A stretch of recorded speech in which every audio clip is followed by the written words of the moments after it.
feeling?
How beautiful is that? Bridie King, I've just shown everyone a historic placard image that I've got of you from some years back when you're living at Waterview Wharf. I thought you might be able to speak to myself and our UNSW landscape architecture students who are currently focused. Hello, students. Who are focused on the White Bay area, because I realise you have been such a local there. And so a question I wanted to ask of you is if you can take your mind back and perhaps tell us what you're playing there when you do. But if you could describe the experience of living there next to a working wharf. Well, we lived inside that building, and it was just incredible because the big ships used to come in. They used to sail to Tasmania, which is about, 1,000 kilometres away, to the island at the bottom of Australia. And they used to come in right into that small bay, and they used to turn around and face right into our place and even go towards us, this massive, massive passenger liner boat. It's like a small cruise ship, but still very large. And then it would turn around again and back in. There were also the tugs, massive tugs, which used to bring in the big boats. There were about 8 of them stationed in the bay. And they would also practice their manoeuvres, and you could see them training the new drivers, and they would have to test out all their water spray in case there was a fire. So it was like a massive fountain on a tugboat. How fantastic. You lucky thing. How long did you live there for? 11 years. It was an artist's colony then because the rent was very cheap. They were very run down. And you could rent it for $15, which is about $150 or $200 in today's money. You could rent just one floor, and we were on the bottom floor. And you'll see in the pictures today there's a wharf there, but there wasn't a wharf at that time. It had been demolished, and so our place you went. It was 70 feet by 30 feet. And we had big doors closing. We had to make the doors, and there was a big open space, and my partner built the doors, and then we shut them at night. But in the day, most of the days are beautiful in Sydney, except sometimes it's very cold. And then we used to actually go swimming at high tide in the water, because remember, it was back in the day, and we were all young bohemians. Everyone was an artist or a musician or a poet or a ceramicist, and we all just lived a very bohemian life on that waterside space. And ours was fantastic because we could just, at a high tide, we could literally dive in from our just the edge of our place. How beautiful is that? Bridie, you're one of Sydney's best pianists, and you're known as the Queen of Boogie Woogie in some phases of your life. And I'm interested, did your piano playing and practice make I don't mean make a lot of sound, but I don't know if you have ever any memory of if neighbours heard it or how it went out across the water, or whether you could give us an idea, sort of paint a little picture of perhaps the way music travelled in that environment. It would have travelled quite a lot. I never got any feedback, except once, because towards the end of the tenure, a very straight-laced lady moved in upstairs and she didn't like it.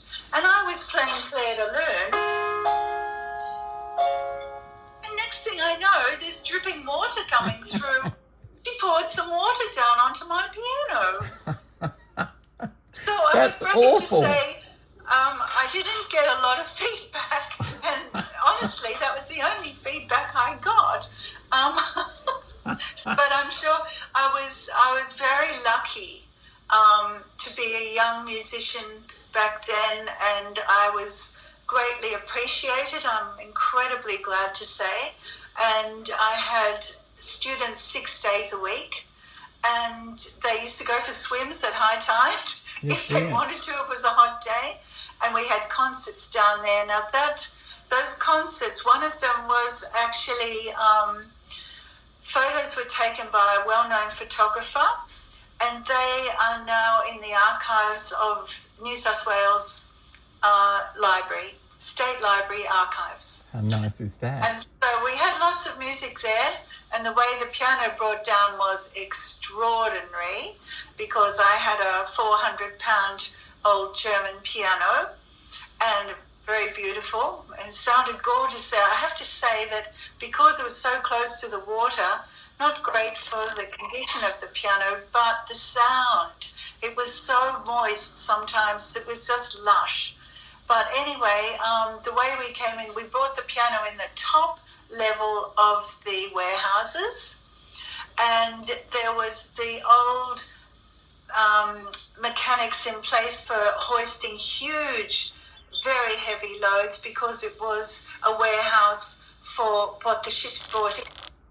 Even the tall ships in the 19th century brought in all the bales of wool. I think they were mostly wool stores. And so they still had the block and tackle and the huge, heavy wood thing that would allow these heavy weights not to fall or break. So they rigged this up, this crazy guy and a few friends rigged it up, put it on a pulley system, and it went through 2 trapdoors down 2 floors to the bottom, and it made it. I left at that stage because it was all done by manpower.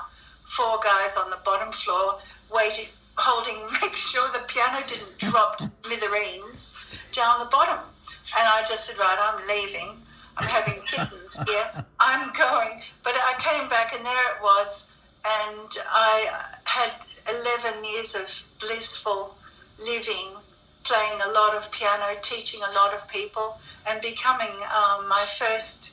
that was my first years of being a professional musician, of playing in bands. Bridie, I think you played in a lot of pubs around there. Yes, in the old days, like I said, there were bohemians in this part, but there were bohemians all over Sydney, all over Balmain, the inner west. And there was even a poets' society. There were artists everywhere. There were 14 pubs which had bands in them every weekend. Thursday, Friday, Saturday, Sunday. It was incredible. Amazing. Yeah. Bridie, alive with music. Sorry, it's only because I'm aware of time and the length of these sort of videos, but I've got a sort of final question. I'll tell you what we're interested in is how students get into the idea of the site specific and the unique qualities of the site, and how we advocate for all the qualities of the site that are important to us. And so if you had a vision for the site as Queen Bridie, I don't know, what might it be for a large site looking into the next 50 years on this edge of Balmain that has been so utilised, I suppose. Yes, for 150 years. In different ways, because now it's different again. It's more like a tourist spot, and they're all brightly painted, and they've got proper plumbing. We didn't have that. And now, Bridie, I think you were talking. It's students. Just letting you know. I think Bridie's talking about the Waterview Wharf workshops, which are just around the corner from your site, but I still think incredibly relevant. Only 100 meters away. Sorry, Bridie, to interrupt, but no, good. Any visions that come to mind? For the future? Yeah. I would like to see it kept in place. I would like to see people know all about from the start of the history and right through to now and into the future. It would be lovely to have it used for more educational purposes. I'm not sure about the landscaping angle. I don't know how to tie That's okay. that. That's okay. I wanted to talk with you because I think you are awesome. Oh, thank you. Bridie King, I'm going to say goodbye from all of us, and many, many thanks. I don't suppose you could treat us to a piece of exit music. I certainly could. This style of music I really loved from an early child, and it's called Boogie Woogie, and it was made in the 1930s by Black Americans, and it's been my trademark style ever since I was a young musician starting out at the warehouse. So this was my first Boogie Woogie I ever played. It's by Albert Ammons, and I became a bit famous for it because it went on TV all across the country in the last century. In the last century. Brilliant. Thank you, Bridie. Pleasure. Goodbye.